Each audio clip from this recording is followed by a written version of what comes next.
Welcome to our channel self study 2.2।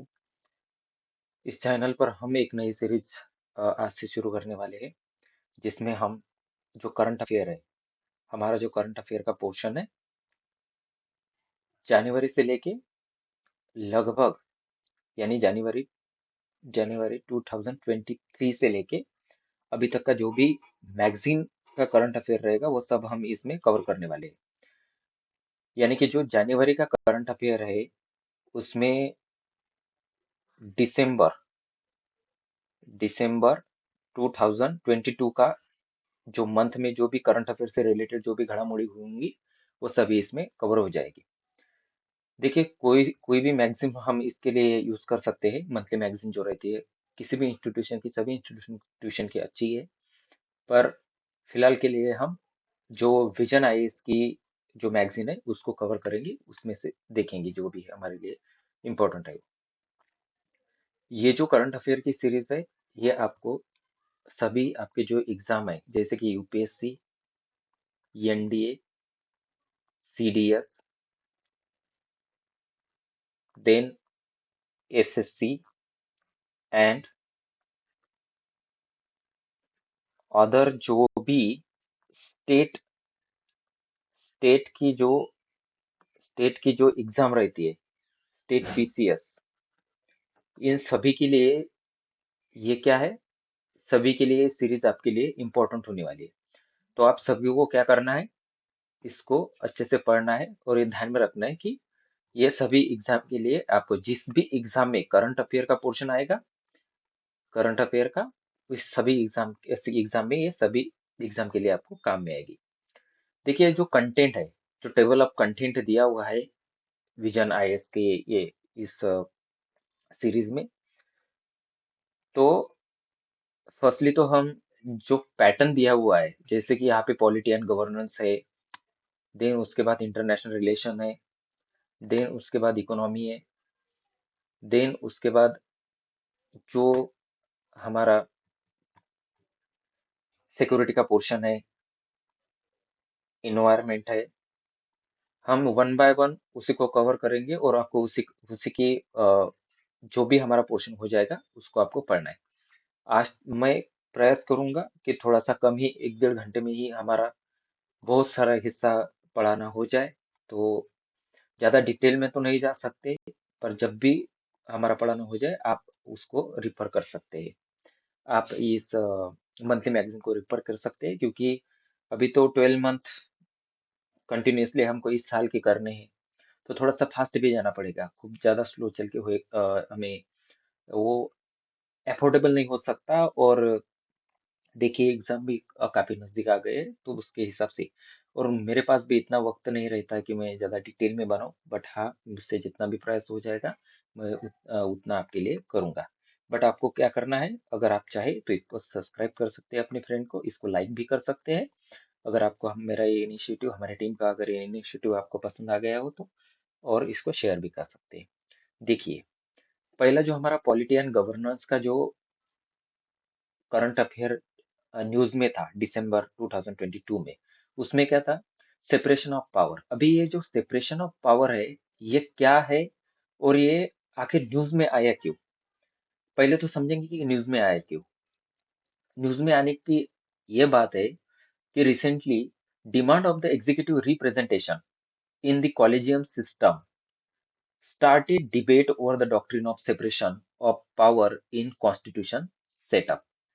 देखो, constitutional setup जो है हमारा, वो थोड़ा सा डॉक्ट्रिन ऑफ सेपरेशन पे डिपेंड करता है। अब ये डॉक्ट्रिन ऑफ सेपरेशन क्या है, अगर सिंपल लैंग्वेज में मैं आपको बताऊं, तो यहाँ पे देखिए, जो हमारा कॉन्स्टिट्यूशन है, जो कॉन्स्टिट्यूशन है हमारा, हमारे कॉन्स्टिट्यूशन में क्या बताया है, हमारे कॉन्स्टिट्यूशन में कि जो पिलर है, एक तो हमारा पार्लियामेंट, एक एग्जीक्यूटिव बॉडी, एंड तीसरा जो है हमारा वो जुडिशियरी। अभी इन तीनों के डिफरेंट वर्क है जो हमारी डेमोक्रेसी में वो प्ले करते हैं। जैसे कि पार्लियामेंट, जो power to make the law and change the law, यानी लॉ बनाना और उसको चेंज करना, ये पार्लियामेंट का काम है। अगर थोड़ा सा आगे बढ़े, तो उस जो लॉ पार्लियामेंट ने बनाए हैं उस लॉ को एग्जीक्यूट करना, उसको एक्शन में लाना, ये किसका काम है? ये हमारे एग्जीक्यूटिव का काम है। जो हमारी पार्लियामेंट और हमारी एग्जीक्यूटिव जो भी rules rules regulation regulation and हमारी पार्लियामेंट जो लॉ बनाती है, वो लॉ कॉन्स्टिट्यूशन के हिसाब से यानी है या नहीं है, उसका इंटरप्रिटेशन करना, उसका इंटरप्रिटेशन करना उसका इंटरप्रिटेशन करना, ये हमारी जुडिशरी का काम है। तो तीन यहाँ पे हमें जो हमारे पोल दिख रहे हैं, इन तीनों का क्या है? डिफरेंट डिफरेंट वर्क है। जैसे पार्लियामेंट का क्या काम है? पार्लियामेंट लॉ बनाएंगी। उस लॉ को एग्जीक्यूट करना किसका काम है? वो हमारे एग्जीक्यूटिव गवर्नमेंट का काम है। और उसको अब वो कॉन्स्टिट्यूशन के हिसाब से है या नहीं है, ये इस डिसाइड करना, उस पर जजमेंट देना, उसका इंटरप्रिटेशन करना, ये हमारी जुडिशरी का काम है। तो यहाँ पे जो सेपरेशन दिख रहा है आपको, तीन पोल में ये जो सेपरेशन दिख रहा है, इसी को बोलते हैं सेपरेशन ऑफ पावर। यानी पावर का डिस्ट्रीब्यूशन होना, सेपरेशन होना। अभी ये डिबेट में क्यों है? देखो, सुप्रीम कोर्ट की जो कैलेजियम सिस्टम है, कैलेजियम सिस्टम यानी कैलेजियम सिस्टम यानी जो सुप्रीम कोर्ट के जज रहते हैं सुप्रीम कोर्ट के, वो खुद से ही अपने आप में एक ग्रुप बनाकर, एक उसको कॉलेजियम बोलते हैं, उसमें से अपने जो सीनियर मोस्ट जज है, सीजेआई है या अदर जजेस है, उनको क्या करते हैं?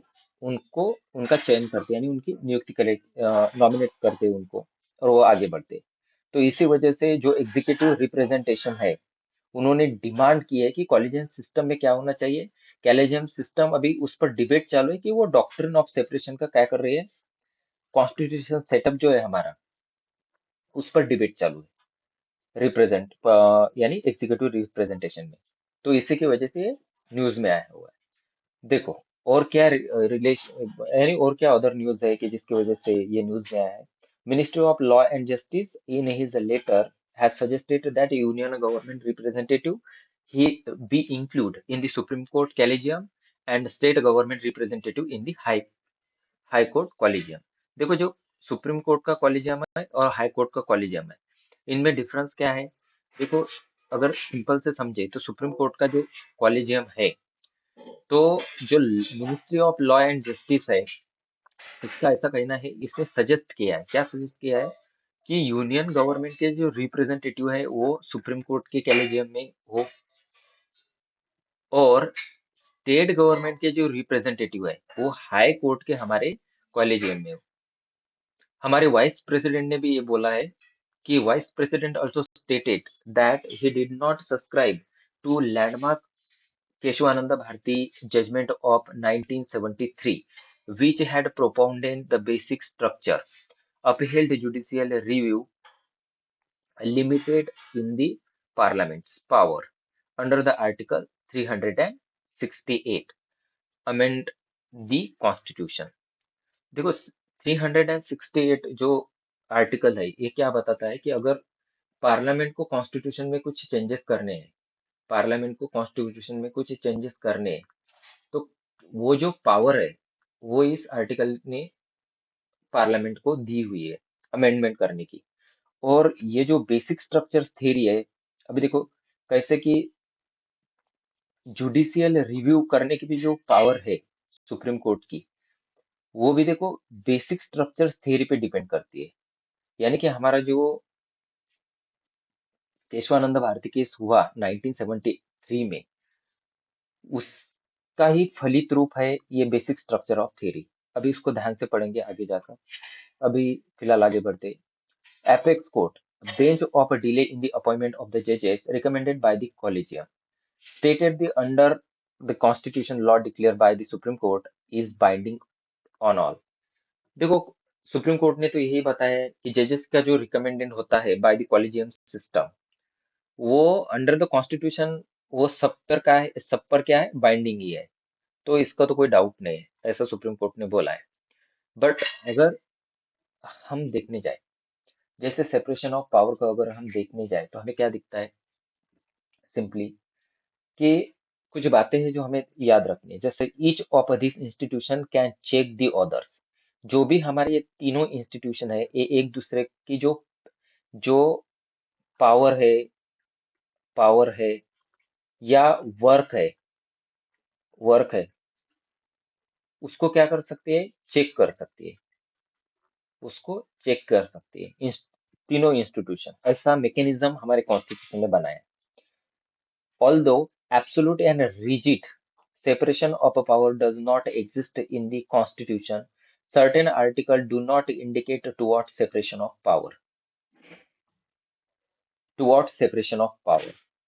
देखो, हमारा जो कॉन्स्टिट्यूशन ने सेपरेशन ऑफ पावर बताया है, यानी कि सेपरेशन ऑफ पावर जो कॉन्स्टिट्यूशन ने प्रेस्क्राइब किया है, वो रिजिड नहीं है, यानी वो इतना भी एब्सोल्यूट नहीं है। वो कैसा है, वो हमारे कॉन्स्टिट्यूशन ने कुछ कुछ बातें सेपरेशन ऑफ पावर के रिगार्डिंग हमें अ, बताई हुई है। जैसे कि आर्टिकल, अगर डीपीएसपी का अगर 50 आर्टिकल आप पढ़ोगे तो आपको क्या पता चलेगा कि इस आर्टिकल में सीधे से ही बताया कि जुडिशरी को सेपरेट किया जाता है, किससे, एग्जीक्यूटिव बॉडी से। यानी जुडिशरी एग्जीक्यूटिव से पूरी तरह से आर्टिकल 50 के तहत क्या रहेगी, डिफरेंट रहेगी, सेपरेट रहेंगी। तो ये आर्टिकल भी पूछा है एग्जाम में, तो आप सबको इसको ध्यान रखना है, please be remember it. Article 368 protection of the president and governor, यानी गवर्नर और प्रेसिडेंट को कुछ आर्टिकल 61 के तहत क्या मिल जाते, कुछ प्रोटेक्शन मिल जाते। क्यों, क्योंकि एग्जीक्यूटिव का भाग है, गवर्नर भी स्टेट एग्जीक्यूटिव जो रहता है हमारे उसका भाग है। आर्टिकल 105 और आर्टिकल 194 पोजर एंड प्रिविलेज, यानी कुछ privilege state legislature and member को दिए हुए हैं। जो हमारे पार्लियामेंट के मेंबर है उनको, स्टेट लेजिस्लेचर के मेंबर है उनको क्या है, कुछ प्रिविलेज दिए रहते हैं। Article 122 and 2112 prohibit court to inquire into the proceeding of the parliament state legislature। देखो, जो भी हमारे पार्लियामेंट में जो भी प्रोसीडिंग होती है, यानी जो भी काम काज होता है दिन भर का, उसको इंक्वायर नहीं किया जा सकता कोर्ट में। कौन से भी कोर्ट में उसको इंक्वायर नहीं किया जा सकता, क्योंकि आर्टिकल 122 और आर्टिकल 212 ये स्टेट लेजिस्लेचर को पावर देता है, और ये पार्लियामेंट को पावर देता है कि जो भी प्रोसीडिंग होगी, वो प्रोसीडिंग क्या नहीं की जाएगी, वो डिस्कस नहीं की जाएगी किसी भी कोर्ट में। Basic constitution as per the Keshavananda Bharati case. देखो, इसको समझो थोड़ा सा। जो बेसिक स्ट्रक्चर है, basic structure theory Keshavananda Bharati case 1973 से आया है। यानी कि कॉन्स्टिट्यूशन का जो मूल आधार है, उस पार्लियामेंट आर्टिकल 368 के अंतर्गत कॉन्स्टिट्यूशन में बदलाव तो कर सकती है। देखो, कॉन्स्टिट्यूशन में बदलाव करने का राइट्स तो कॉन्स्टिट्यूशन असेंबली को था, बट अभी कॉन्स्टिट्यूशन असेंबली तो डिसॉल्व हो गई। तो आर्टिकल 368 के अंतर्गत कॉन्स्टिट्यूशनल अमेंडमेंट करके कुछ बातें हमारी जो पार्लियामेंट है वो चेंज कर सकती है। बट क्या सभी कॉन्स्टिट्यूशन चेंज कर किया जा सकता है पार्लियामेंट के द्वारा? तो ऐसा बिल्कुल नहीं है। तो ऐसा ना हो, इसीलिए 1973 में जो केशवानंद भारती केस का डिक्लेरेशन आ गया, उसमें हमारे जो सुप्रीम कोर्ट है उसने बताया 7-6 बेंच से, यानी 13 जजेस की बेंच थी वो, 7-6 का जो डिक्लेरेशन आ गया उससे बताया कि एक बेसिक स्ट्रक्चर थ्योरी है जिसे हमें फॉलो करना है। जैसे कि हमारे कॉन्स्टिट्यूशन की कुछ बेसिक बुनियादी चीजें हैं, जैसे हमारी डेमोक्रेसी। डेमोक्रेसी एक बात है, तो ऐसी जो बातें हैं उसे हमें फॉलो करना है, और इनमें चेंजेस नहीं हो सकता। यानी कि पार्लियामेंट आर्टिकल 368 के तहत इसमें कोई भी चेंज नहीं कर सकती।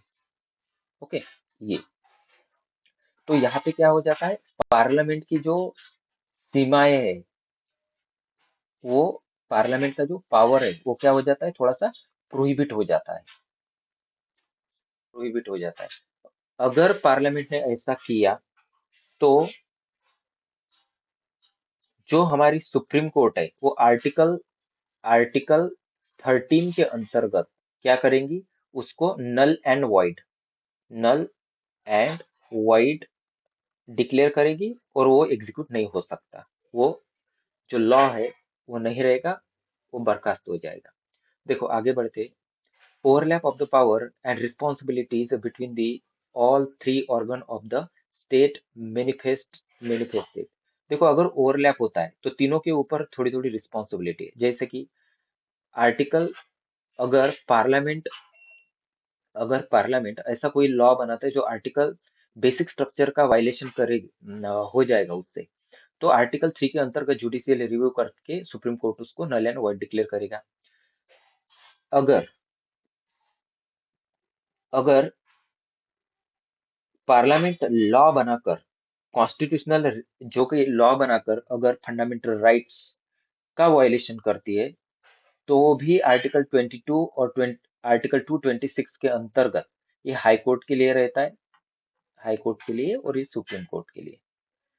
तो कोई भी व्यक्ति अगर किसी के फंडामेंटल राइट्स का वायलेशन हो जाता है तो वो डायरेक्ट कहा जा सकता है, सुप्रीम कोर्ट में जा सकता है, वहां पे वो अपनी जो राइट्स वायलेट्स हुए उसको लागू कर सकता है।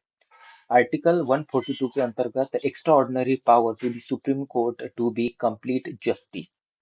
सुप्रीम कोर्ट को कंप्लीट जस्टिस के लिए किसी को अगर किसी बात पर अगर कंप्लीट जस्टिस देना हो तो उसको 142 के अंतर्गत पूरा राइट मिला हुआ है। यानी अगर उस सुप्रीम कोर्ट को लगता है कि किसी बात पर उसको खुद से ही किसी को न्याय देना है, तो वो लागू कर सकता है कि गवर्नमेंट कुछ ऐसा करे जिस पर यानी उस मुद्दे पर वो एक्ट बनाए।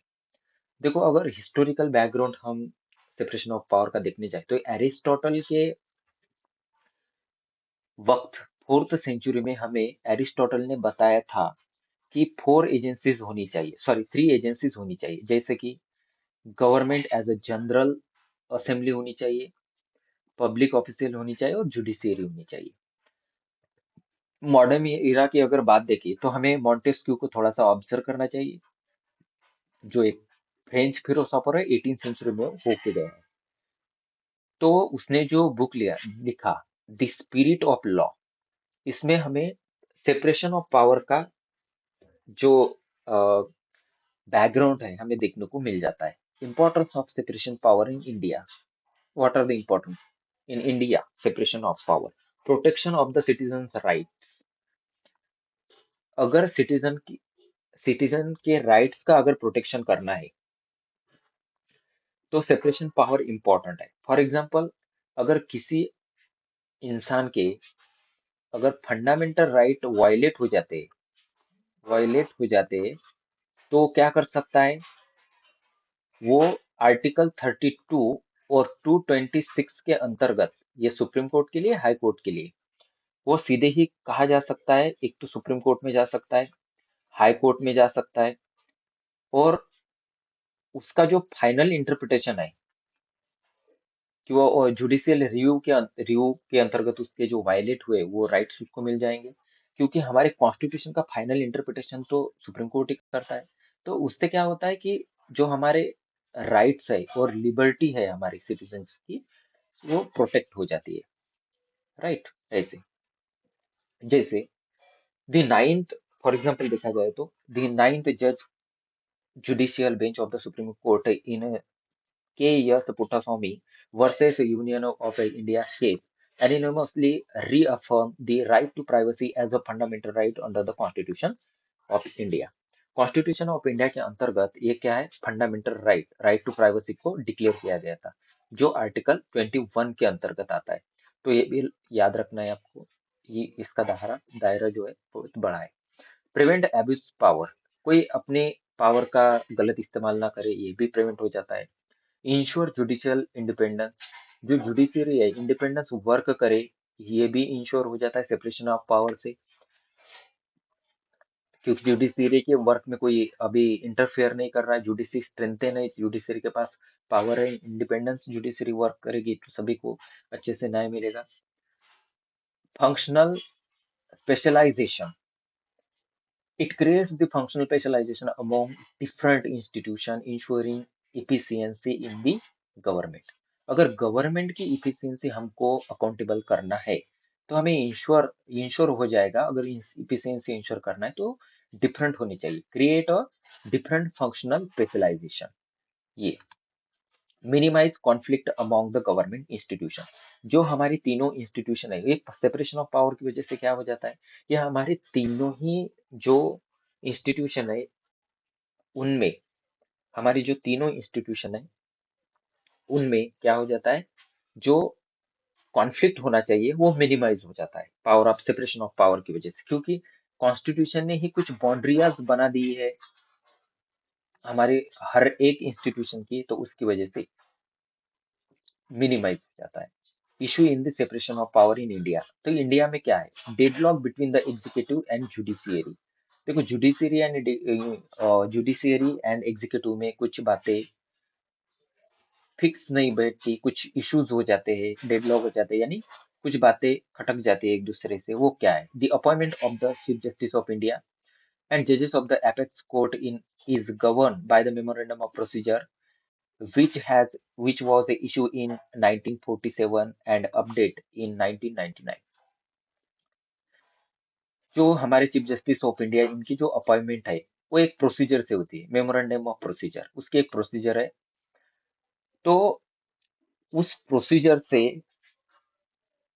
जो अपॉइंटमेंट होती है, कभी कभी क्या होता है, एग्जीक्यूटिव को लगता है कि ऐसे होना नहीं चाहिए और जुडिशरी को लगता है कि ठीक है, तो इसी की वजह से इनमें डेडलॉक हो जाता है, कॉन्फ्लिक्ट क्रिएट हो जाता है, इशू बन जाता है। जैसे एग्जांपल देखा जाए तो 2015 में पार्लियामेंट ने एक लॉ पास किया, एक कमीशन बनाया, नेशनल जुडिशियल अपॉइंटमेंट कमीशन, जिसको एनजेएसी कहा जाता है। बट जुडिशरी ने क्या किया, उसको स्टक डाउन किया, यानी बता कि ये रॉन्ग है। हमारा जो प्रोसीजर ऑफ मेमोरेंडम है, यानी कि हम जो कॉलेजियम मेथड से जजेस की नियुक्ति करते हैं वही राइट है, और ये जुडिशियल रिव्यू के अंतर्गत गलत है, ऐसा कह के इसको स्ट्रक डाउन कर दिया, तो ये अभी नहीं है। The court told the centre in 2015 came up with a new memorandum of procedure in order to make the collegium proceeding transparent। और कोर्ट ने बताया कि जो कि मेमोरेंडम है, हमारा कॉलेजियम सिस्टम है, वो कैसा है, ट्रांसपेरेंट है, उसमें कोई करेक्शन करने की जरूरत नहीं है। 2017 the memorandum of procedure was finalized but was not adopted, the government said it was the considering the issue। तो मेमोरेंडम ऑफ प्रोसीजर जो है वो तो फाइनलाइज कर दिया, बट फिर भी गवर्नमेंट ने उसको एक्सेप्ट नहीं किया। गवर्नमेंट ने बोला कि उसमें फिर भी इशू है। अभी चैलेंजेस क्या है, चैलेंजेस अगर देखी जाए, challenge in division of function. This doctrine is based on the assumption that the three functions of the government are independent and distinguished from one another। जो हमारी तीनों इंस्टीट्यूशन है वो एक दूसरे से बिल्कुल ही अलग है, डिस्टिंग्विश है, इंडिपेंडेंस वर्क करती है एक दूसरे से। तो डिवीजन ऑफ फंक्शन है, ये भी हमें याद रखना है। However, in a practice, three can be an overlap in their function and powers, leading to conflict and challenge in adhering to separation of a power principle।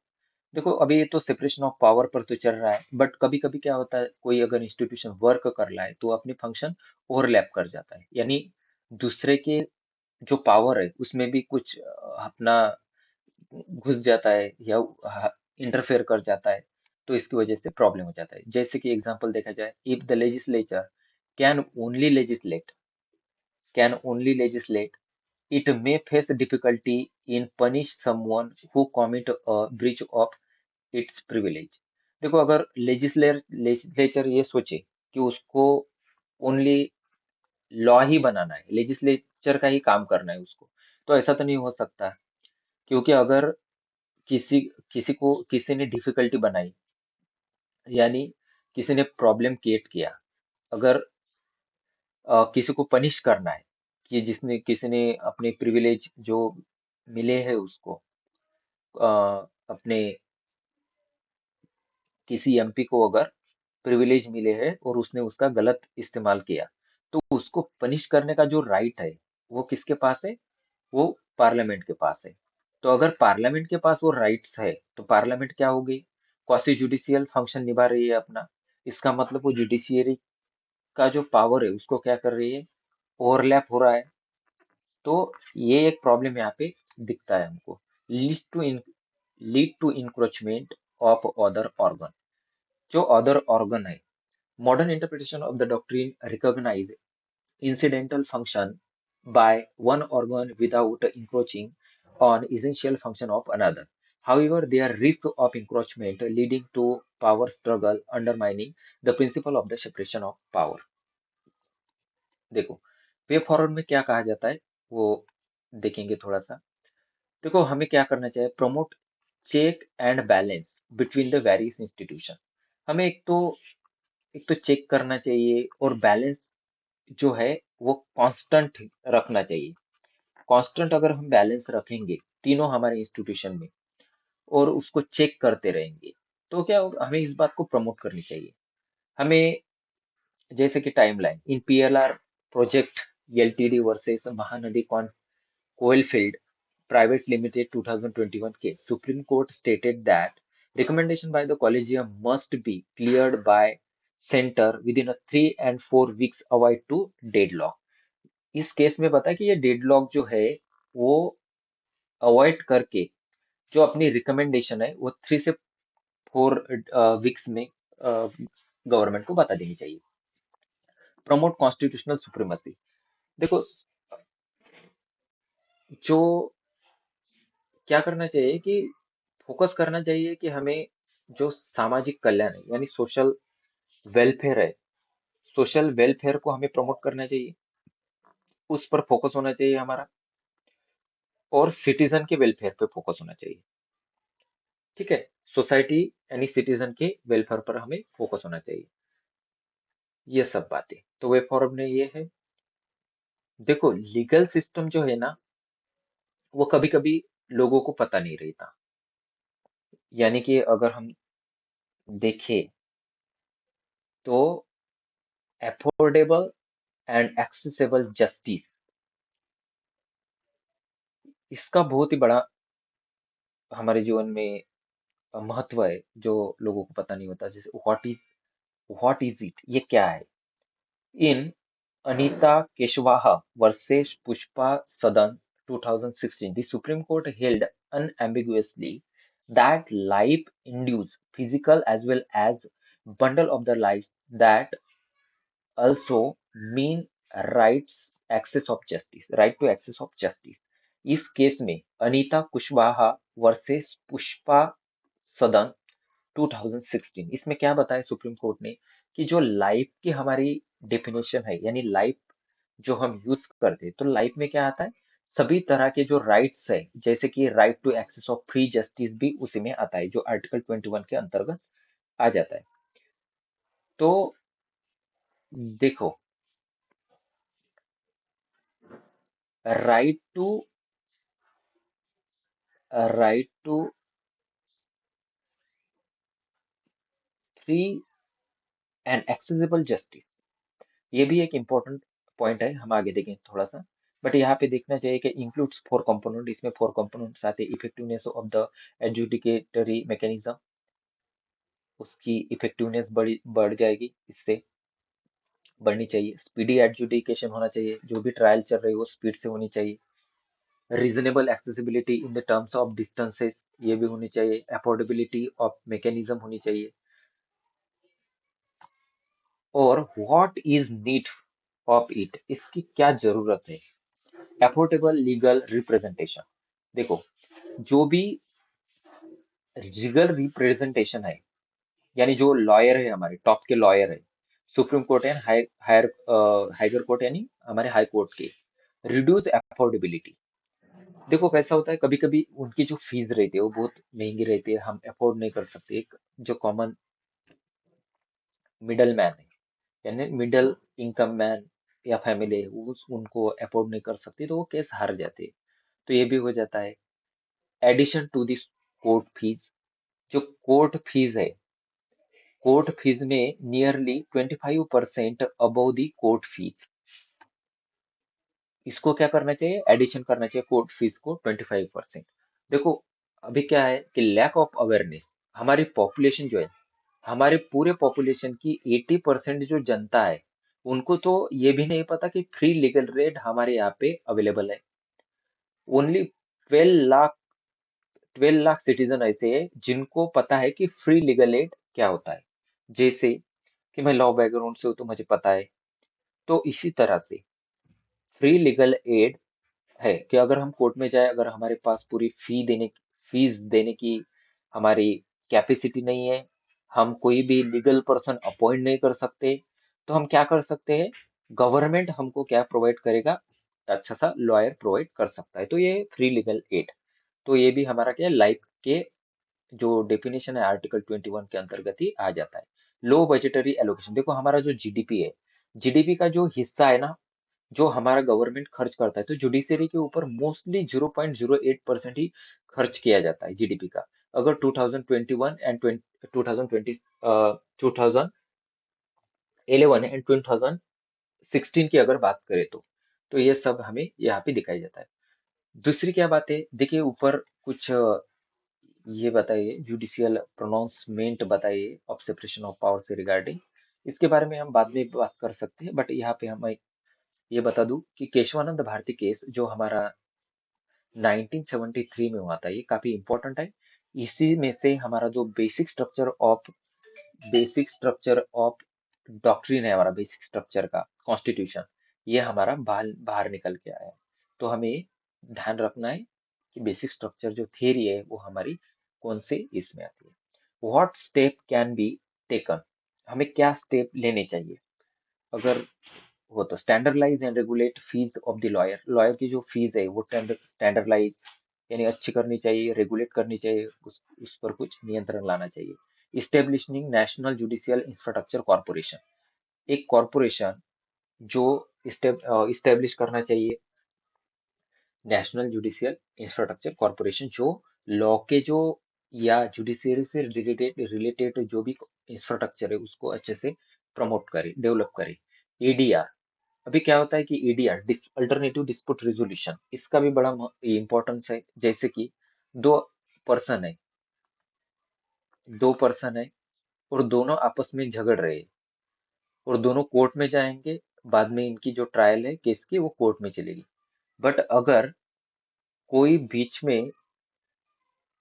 बीच में अच्छा सा आदमी आए और इनका जो झगड़ा है, इन दोनों का जो झगड़ा है उसको सॉल्व करे, और ये ये आदमी जो भी डिसीजन देगा वो इन दोनों ही उस पर एग्री होंगे, तो इसे ही कहते हैं ADR. ADR means alternative dispute resolution. इससे क्या होगा कि जो हमारे कोर्ट के ऊपर जो बर्डन है वो ऑटोमेटिकली क्या हो जाएगा, कम हो जाएगा, और इफिशियंसी उसकी बढ़ जाएगी कोर्ट की। प्रमोटिंग डिजिटल इंफ्रास्ट्रक्चर, हमें डिजिटल इंफ्रास्ट्रक्चर को भी इसमें बढ़ाना चाहिए, उसको प्रोत्साहित करना चाहिए। अभी और न्यूज है रिलेटेड जुडिशरी से, देखते हैं। जैसे कि नेशनल जुडिशियल कमीशन बिल 2022 को पारित हो गया। Recently private member bill, national judicial commission NGC bill 2022 was introduced in Rajya Sabha. हमारा जो हाइगर हाउस है, ठीक है, राज्यसभा। अभी क्या है, राज्यसभा में एक प्राइवेट मेंबर, देखो मेंबर तो दो प्रकार के होते हैं।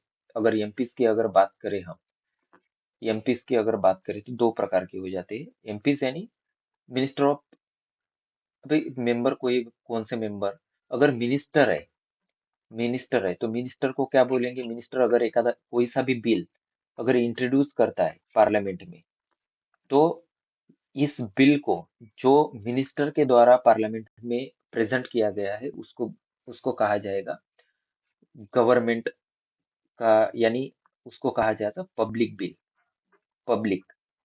और जो मिनिस्टर के अलावा बाकी सभी मेंबर हैं, including the member of representation of party, represent यानी पावर ऑफ द पार्टी, जो भी पार्टी पावर में है उसका भी अगर मेंबर होंगे तो उनको भी प्राइवेट कहा जाएगा यहाँ पे। तो उन वो भी इसमें आ जाएंगे। तो अभी क्या हो गया है, इसी तरह के मेंबर ने, जो राज्यसभा का है, वो प्राइवेट मेंबर ने नेशनल जुडिशियल कमीशन बिल को क्या किया है, इंट्रोड्यूस किया है राज्यसभा में। अभी देखे जाए तो क्या देखना है हमको,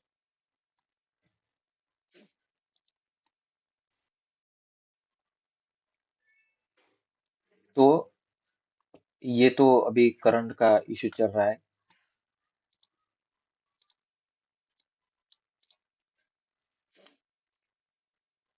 National Judicial Commission Bill 2022 aim to regulate appointment of the judges, High Court and the Supreme Court through the National Judicial Commission।